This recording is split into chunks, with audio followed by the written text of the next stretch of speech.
Assalamu alaikum warahmatullahi wabarakatuh, everybody. I'm Preacher Moss, host of the SOS, the Shout Out Show. Here we are on that break in between Christmas and New Year's. You guys know what that means. Some of you are working, some of you are not working at all. Let me say this for those who are at home and those who are at work. Listen, we hope that you had a positive and a family filled, love filled break for the holidays, whether you celebrate or not. That's not my point.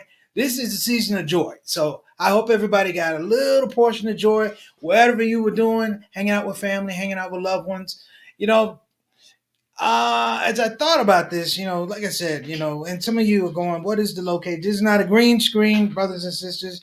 I am coming to you on location from Albuquerque, New Mexico, home of my father, Clifford Moss Jr. I'm actually in his office, so I won't be in here long because he's going to be like, get out of my damn office. But look, here's the thing, brothers and sisters. I want everybody to take a breath. Just take a breath.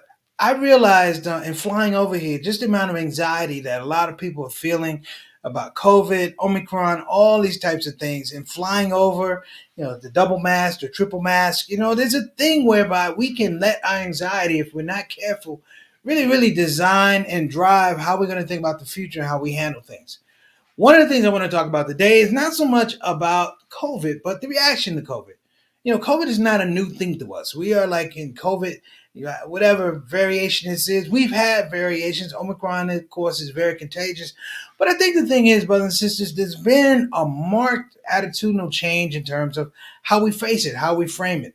The whole idea about vaccinations and booster shots and things like that, that is the health component of it. But we're not necessarily talking about the intellectual capacity that we're bringing to these things as community members, families, and of course, politicians and leaders. Now, look, this show is framed and it is called, for a particular reason, Are the Inmates Running the Asylum? Are the inmates running the asylum? Now, some of you going, preach, the asylum. What is it? The asylum is a place historically where people went who had mental health issues. This is way before you had advanced medicine and things like that, psychologists, you're talking the early 14 years and things like that, where people went, but it wasn't just for mental health issues, also for drug issues and getting people off of heroin and cocaine and things like that. Just so you know, heroin and cocaine have been around a really, really long time. But my point, brothers and sisters, is that we continue to see mistakes. Now, I'm human like everybody else. We all make mistakes. My problem is when you make mistakes and you make mistakes the same way, clearly having new opportunities, clearly having new information, we tend to repeat the same mistakes. And literally, we find ourselves on a treadmill, for lack of a better word, trying to recapture some of the things that are out there, trying to really get back to a point, if you will, where we're operable and we're functional. So I know we're coming on, and I'm going to give you guys some examples of this throughout the day. Actually, I want to give a heartfelt condolences to the Islamic community of Columbus, Ohio. They lost a very beloved sheikh out there, Somalian sheikh, Brother Muhammad, found dead in his car in a junkyard. Now, this is what I'm talking about, brothers and sisters, that the man was missing on Wednesday. The community, not the police, the community found his body in this junkyard and literally said, this is a homicide. And literally said, this is who it is. But the police took quite a number of steps to say, well, no, we're not going to list it officially. Now, I understand that the police has a job to do and they have a protocol. But when you have people who willingly acknowledge that this is their man, this is from their community, this is from the culture, if you will, the Somali culture, you need to step back and understand that this thing has merit, that they went out and found their man before the police found him. And even go further, brothers and sisters, this recent assault on Muslim clerics, assault on Muslim advocacy organizations, it's leading to a point. And when I talk about the inmates taking over the asylum, what I am saying is the people, brothers and sisters, that are in a position who should not even be in a position of leadership, be in a position of financial or fiscal responsibility, we find themselves all of a sudden in those places. and their decisions are affecting us. Now, this is the shout out show. This is the non-Christian, not Christian, but this is a non-Christmas tradition right here. And what I mean is, brothers and sisters, I love the holidays because families get together. But it doesn't take away from the fact that in my heart of hearts, I understand that as we go into 2022, there's some things that are clearly off track as we head into the new year. We're going to be talking about them. I'm Preacher Moss. This is a shout out show reporting to you from Albuquerque, New Mexico, from Clifford Moss Jr.'s house. Let's get the show rolling. The shout out show.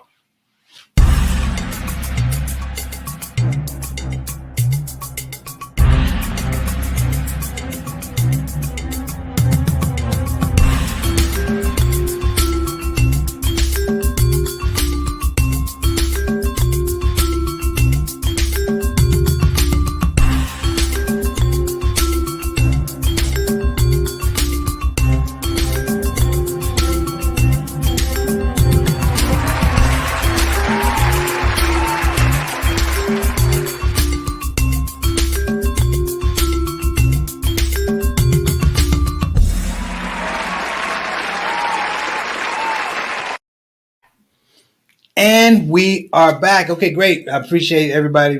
Before we get into our subject matter, are the inmates running the asylum? Let me take a short time out to just give a shout out to all of the people in the Shout Out Show family, the Shout Out Show soldiers that have been supporting us since day one. That would be Ramadan, actually 2020, if you will, supporting us going all the way back to then. And you know what? The holidays, I hope all of you had a great time with your family or your significant other, or if you just got some rest, a little downtime to mentally decompress. I hope you took advantage of it.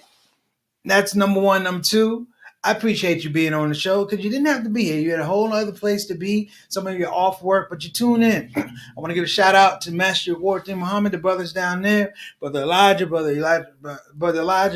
Imam Farouk, Imam Abdullah Rashid, Brother James, Brother John, and also got a big shout out to my main man, Brother Vince. What's going on? I hope you guys doing well. And I want to give a shout out. Brothers, sisters, I was having a good, December 25th. I had to work, having a good day, had a great fundraiser, was a part of. Shout out to Indian Association, Indian American Muslim Council. Shout out to them. But I had a great, and later in the day, I got a text. It was from Sister Reed. Sister Reed, thank you so much for the food that you sent. It was amazing, brothers and sisters. I've never had halal turkey that was just that moist. She was like, "You need the gravy." I'm gonna tell you something, Reed. I didn't even get to the gravy. The chicken, the turkey's gone. I can bring your gravy back. I don't like to waste gravy, but it's gone. It didn't. I know it had intentions to go on the gravy, but it's too close to the macaroni and cheese and the stuffing, and things happen. All right, so shout out and shout out to Reed's parents and her stepmom that came out. Shout out to Juan and my buddy Derek. Okay, let's go and get the shout outs going. Shout out to my main man Salim who gave me a call too. Salim, kind words, brother Salim. I know I was a little hard on Mr. Roman Iqbal, the rat from CARE. Ohio. I know I gave him a hard time, but thank you for your kind comments, my brother. Appreciate you. All right, who we got? We got Sister Reed. Say hello, family. That's right, Sister Reed. We appreciate you. Thank you so much. We got my brother JT. What's going on, JT? I'm sorry. Government name Johnny L. Thomas. To me, always JT. What's going on? Wa alaikum assalam rahmatullahi wa barakatuh. I hope you got some good presents too, brother. I know you boy, you don't have to get a paper route for all them grandkids, but I appreciate you, and I know they appreciate you too. All right, happy holidays to you and your family. Next up, my main man, Altaf Rashid, better known as Mr. 6 o'clock, straight up, straight down, always on time. What's going on? A Canadian ambassador to the show. Altaf, wa alaikum assalam rahmatullahi wa barakatuh, man. Tell us what you got for Christmas, Altaf. No, I'm just kidding. As always, brother, we appreciate your presence on the show. Thank you so much for joining us today. Next up, Bilal Salahuddin. What's going on, brother? Wa alaikum assalam rahmatullahi wa barakatuh. What's going on, man? Shout out from the Salahuddin family. We appreciate you. Thank you so much for coming on. And I assume that you shouting out for Sister Sonia as well. Now, my dad he's watching this show. And he ain't cut off his phone. He ain't going to be able to cut it off.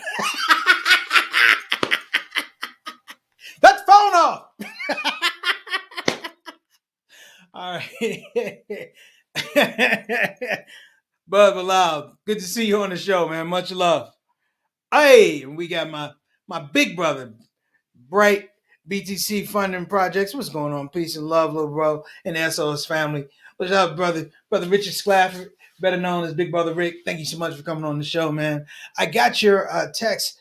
I just want to shout out, let you know that I'm not getting my texts aren't getting through on Android. So I did respond, but I have to try and get that worked out.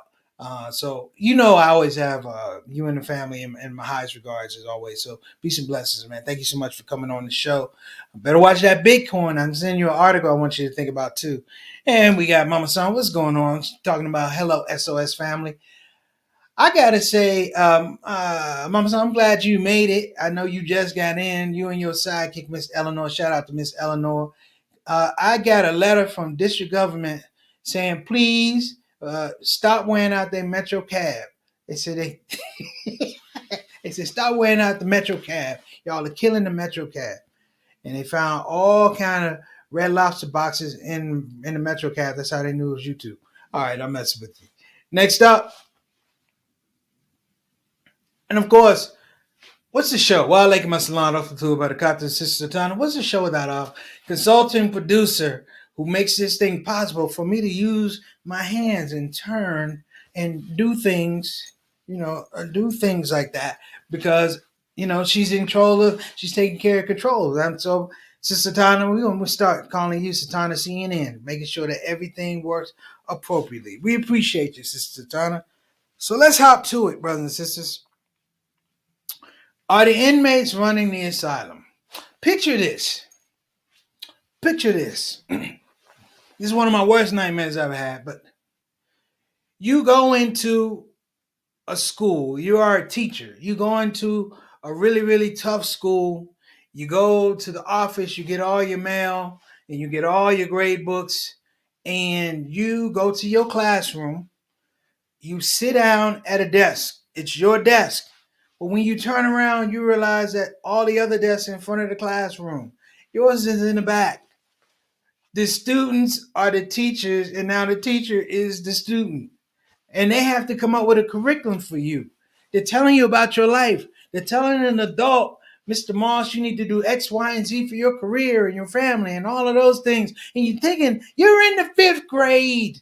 You're in the 6th grade. And they go, we don't care. Somebody has given us the authority to tell you as 5th and 6th graders in this edifice of education that we know best.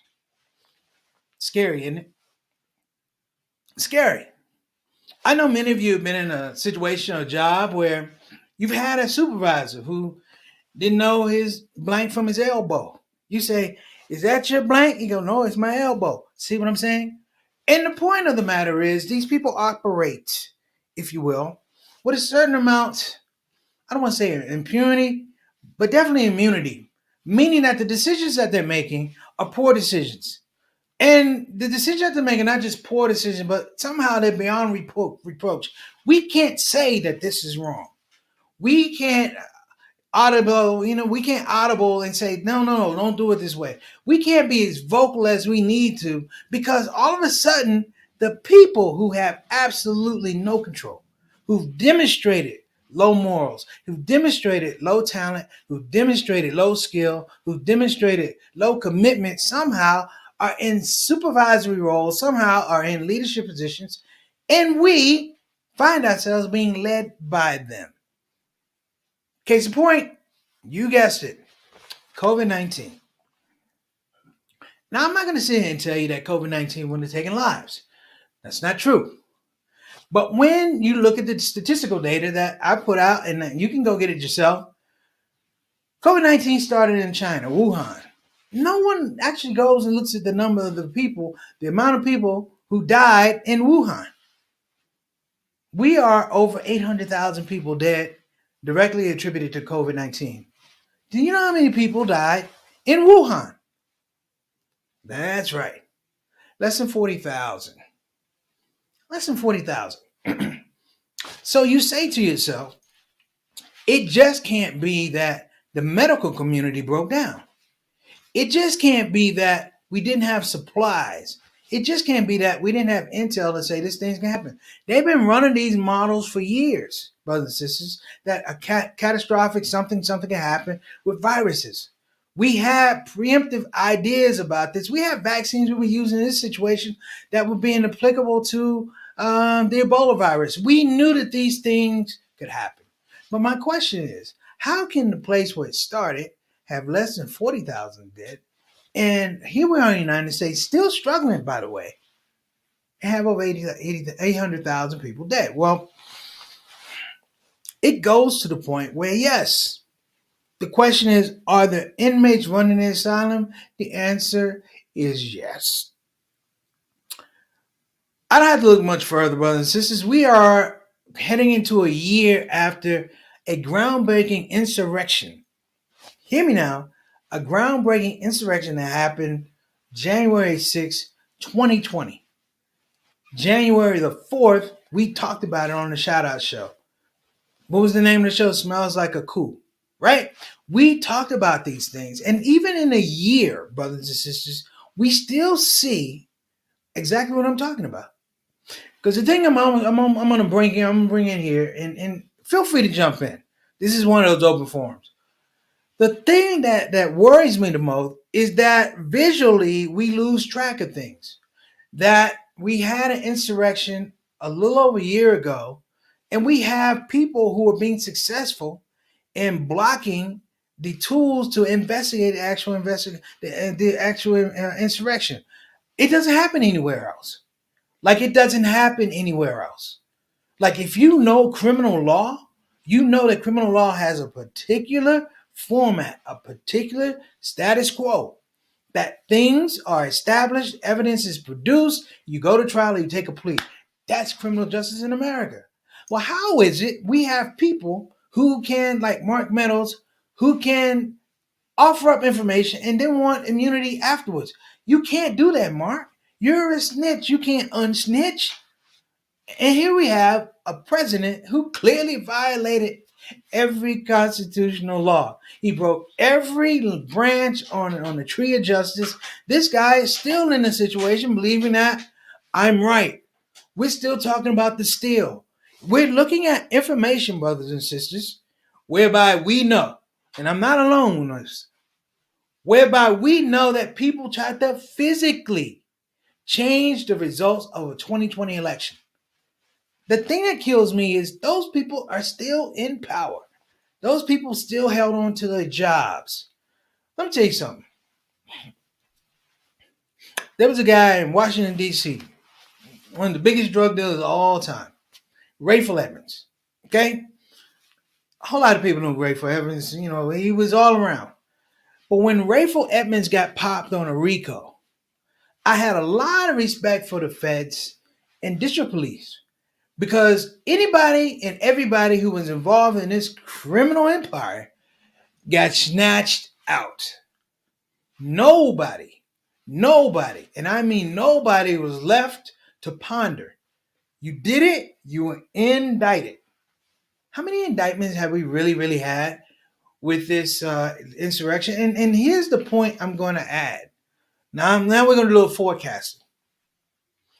If these things are not corrected, heading to the 2022 primary, the inmates are going to be able to open up the floodgates for more inmates. We're talking about the absence and the void of common sense, fairness, equity, justice. We are not talking about constitutional presence. We are talking about people who avoid constitutional presence, who would look at a court and not go in and plead their case to the court because what? They feel like they don't have to. The court has no value to these people.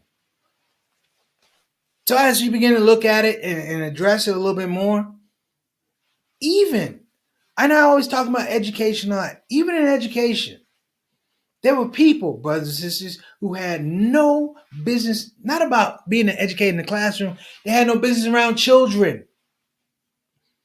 No business around children. They patently did not like children. I'm talking about vice principals and principals who are supposed to be enforcing and developing and implementing curriculum for these kids. They didn't like children. And you know what? They didn't like people who like children, which means that the teachers that they were leading, they had open disdain for the teachers. And I'm not talking about being a special ed teacher. I'm talking about good quality teachers who came there because they cared. They gave a damn. Having to be under the boot and the auspices of people who didn't care about the children, their parents, the community. Sound familiar? Even now, brothers and sisters, as we sit here, we head into 2022. What's really changed?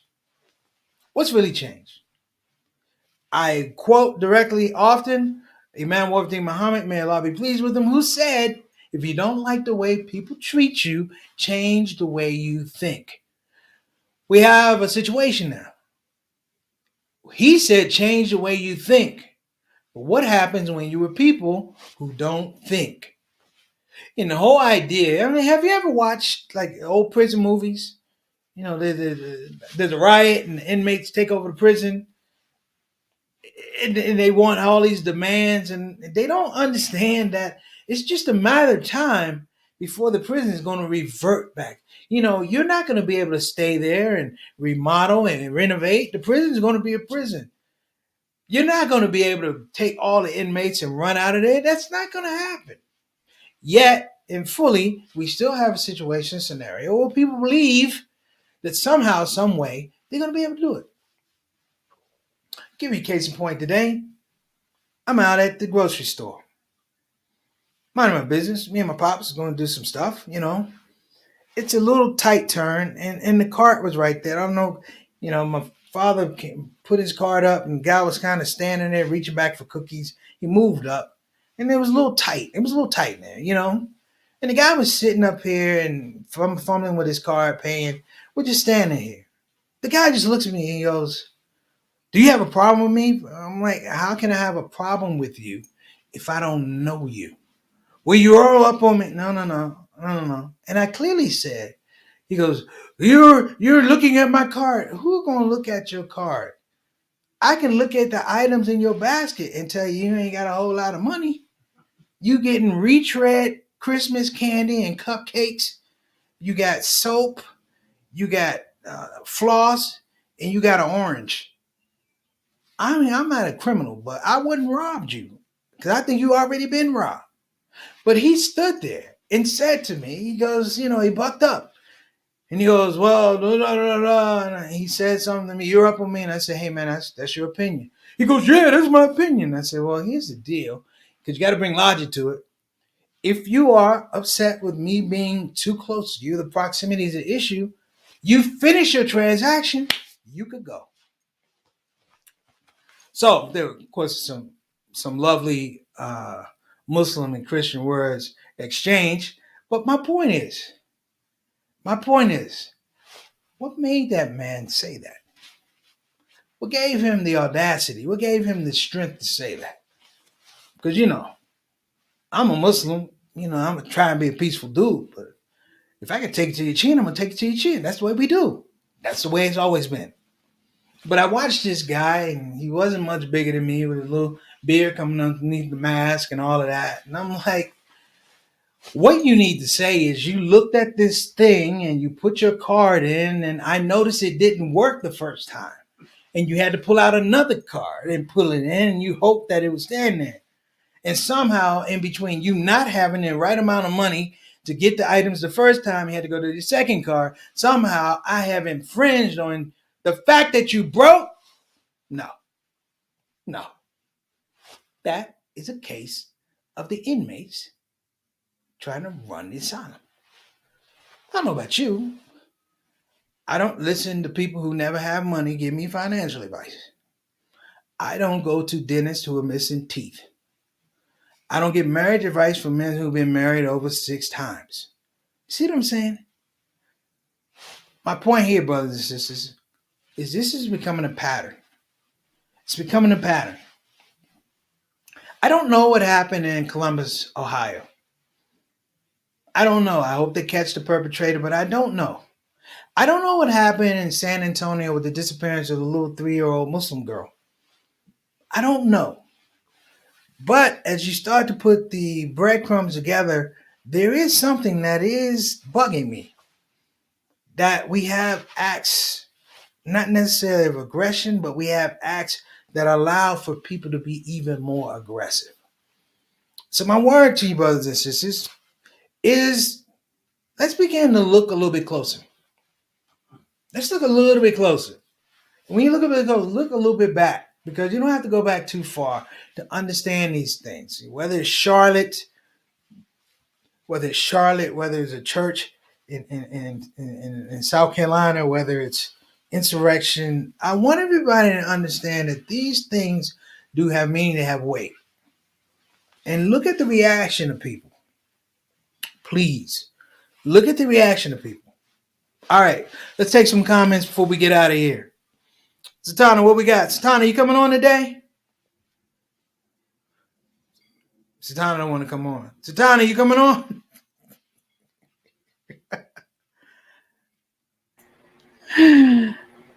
Assalamualaikum warahmatullahi wabarakatuh. Wa alaikum assalam wa rahmatullahi wa barakatuh.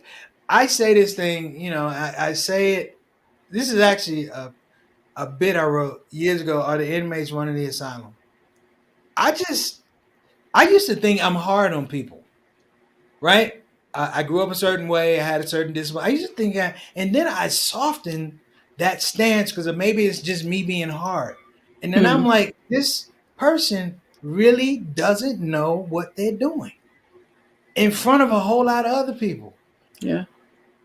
It's like a friend of mine years ago was like, yeah, I drive.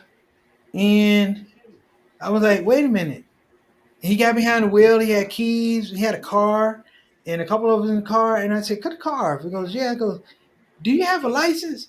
He said, no, but I still drive. No. No. But it seems to be a little bit more commonplace that people are trying to do things they have absolutely no business doing. Mm-hmm. Mm-hmm. Do you think that's been in the last few years since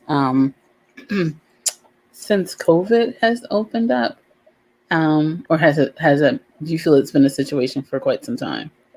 It's been a situation for quite some time. Okay. I think COVID exacerbated it. Yes. Yeah. I put it like this: Mm-hmm. 2016. I look at political appointments, and I saw people who were put into jobs. They had no practical experience to do those jobs.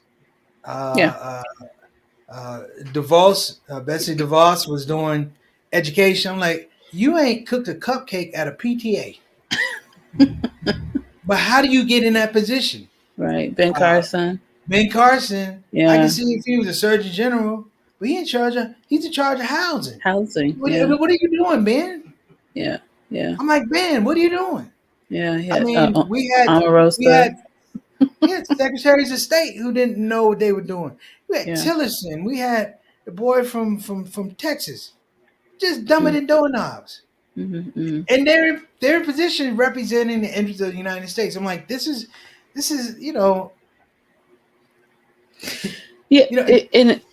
and you're right. In that situation, especially, it was such an international international issue that it was not just kept inside the U.S. Like everyone at that point, everyone just thought that America was had gone to the dogs. Because it was like, what is it like? We're supposed to be in the forefront, right? We were supposed to be like the leaders, and I think that during that period, we just were kind of taken for a joke. But we look at the president. Mm-hmm. Was he qualified to be a president? I'm like, dude, every company you ran in the ground. Mm-hmm. You have a litany of he had lawsuits still applicable to him running for president and as a president. Yeah. He had tax problems and legal problems. He still gets elected. But even he was surprised. You gotta like. I mean, when people look at the information going back, he didn't expect to be president. He thought he was going to lose. This was his idea to get another TV show. Yeah. After The Apprentice, and he ran it like The Apprentice. He did.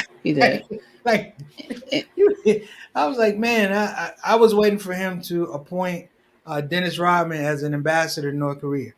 That's how close That is this thing possible, right? was. I mean, I was like, yeah, he's friends everything, with anything is Kim possible. Jong Un, right? Dennis Rodman and Kim Jong Un are buds, right? They're best friends. Like, so that is quite possible. But Um, I think the thing that bothered me is a lot. We just kind of it was just overwhelming. Like it was mhm, just bad appointment after bad appointment. It was like, yeah. um, I mean, it is a microcosm what we deal with. It's like when you go to a restaurant, you know, you want a waiter who understands how to do customer service, or you're on the Mhm. phone. If you're doing customer service, you don't like customers, you shouldn't be doing customer service. Right, right, right. But And there's these allowances, and I thought the insurrection was the worst because I'm sitting here going, I thought it looked when I turned on TV, it looked like a white version of Planet of the Apes, the first one. And I'm like, look it at was these. unbelievable, very I'm like, look at unbelievable. these crackers climbing these walls. I said, this is terrible. Then I'm like, Hmm. oh snap, is real. Um, And but I mean, but this it was just the primacy of it all. It's mhm, like the primacy of it all. mhm. Like my mother said, if you can't say something nice, don't say anything. Like guy said something to me one time. He's like, um, he was like, yo, your folks need to, and I was like, really? He said, yeah. And I didn't say anything. I was like, I'm gonna go because I'm gonna mess around and say something that I really really mean, and it's gonna be hurtful. It's gonna leave a scar. Mhm. But I think at these point in time, I think we need to get back to leaving scars because it's like people are just walking. They're just walking around, man, and it's like they're bumping into one another. They're populating the space. So the people Yeah. that do have common sense and logic, you can't hear them. You can yell as much as you want to. If one person yells, but they got to yell against 20 other people who have a different opinion or different skill level, different commitment to things, it just doesn't work. Well, I think that population is also far and few. I mean, the amount of people who have logic, who are looking at logic, or who are actually, um, you know, instilling logic. That's far. That's few, right? But You logic, have different. yeah, What? yeah, but logic takes time. That's what Logic Logic and wisdom take time. takes Stupidity is instant. it is instant, and that's what we're looking at. We're looking at this kind of instant, Instagram, right? This social media, everything is instant. Everything is like, okay, you can get money this quickly, right? You can do this, and you can get money very quickly. So everything is very I'm instant. No one goes through the process of really understanding how things work right now, right? And so it's mhm. just this very instant society that we have. It's just like, okay, click one button and you'll become a millionaire, right? You can have the lap of luxury, right? And and a lot of these things, like a lot, and it's interesting if you look at a lot of the back end of a lot of these Instagram, these influencers, when they're like getting on planes and doing all of this is fake, right? All of it's fake, right? Most of them don't even have this, but everyone thinks it's very instant, and everyone tries to get this instant gratification without understanding how this works, right? Understanding how Mm. how things work, and that's Well, I that's mean, where it's absence of logic. So Harry Weber said this, and I'm gonna wrap up. I don't want to go over too long. Harry Weber used to joke about the early Instagram thing. He used to call it Instadam. We used to call it Instadam. And he said the idea of the proliferation of people who actually think they're social influencers through using technology, he said, is the worst thing in the world. He says, if you can find a person who gets on and says, you could be a millionaire, click this button. He says, that person's not a millionaire. His science is he'll get 1 million people to click that button once. yeah, once And that's exactly. where we Yep, are. So let's yep. go ahead and get to the wrap Exactly. up. I'm gonna get everybody out of here. Yeah, get out of my dad's office. So, brothers and sisters, I want to thank you. Thank you so much for tuning in. Welcome back to the Shout Out Show. I've decided we're not going to do a New Year's show. You go out and enjoy yourself. We're going to go Monday through Thursday. I just want to put that out. No New Year's show. We're going to start out the New Year strong, and hopefully you'll be with us. I know you'll be with us, inshallah. So we want to give a shout out to BeFinanciallyIndependent.com. Again, that's BeFinanciallyIndependent.com. If you have any interest in making your money work for you. Remember, if you work for $1, you got to get that dollar to work for you. Go to BeFinanciallyIndependent.com. Again, that's BeFinanciallyIndependent.com. Call 202-508-3780. Again, that is 202-508-3780. And for the new year, if you're thinking about getting a quality Islamic graduate education, look no further. Go to Bayan Islamic Graduate School in Claremont, California, brothers and sisters. Go to bayanonline.org, and that's bayanonline.org, offering premium programs in Islamic education, Islamic leadership and studies, and the Master of Divinity program with a focus on Muslim chaplaincy. Check it out, Bayan Online. And we want to throw this out here because it is getting bad. Yes, brothers and sisters, United just canceled my flight, so I might have to stay at my dad's house just a little longer. Um, but on the serious side, we want everybody to take care of themselves. So we're gonna give a shout out to Convenient Urgent Care, who's very busy right now. Brother Jazz is swamped. Convenient Urgent Care in the city of Houston with 3 locations: Pasadena, Cypress, and Houston on Parker Road. Check them out, convenienturgent.com. Again, that's convenienturgent.com. Listen, you guys have been great. Appreciate you. Shout out from Albuquerque, New Mexico. See you tomorrow, inshallah. Assalamu alaikum wa rahmatullahi wa barakatuh. I'm Preacher Moss. This is the Shout Out Show. Assalamu alaikum wa rahmatullahi wa barakatuh. Well, team, we've come to the end of yet another show.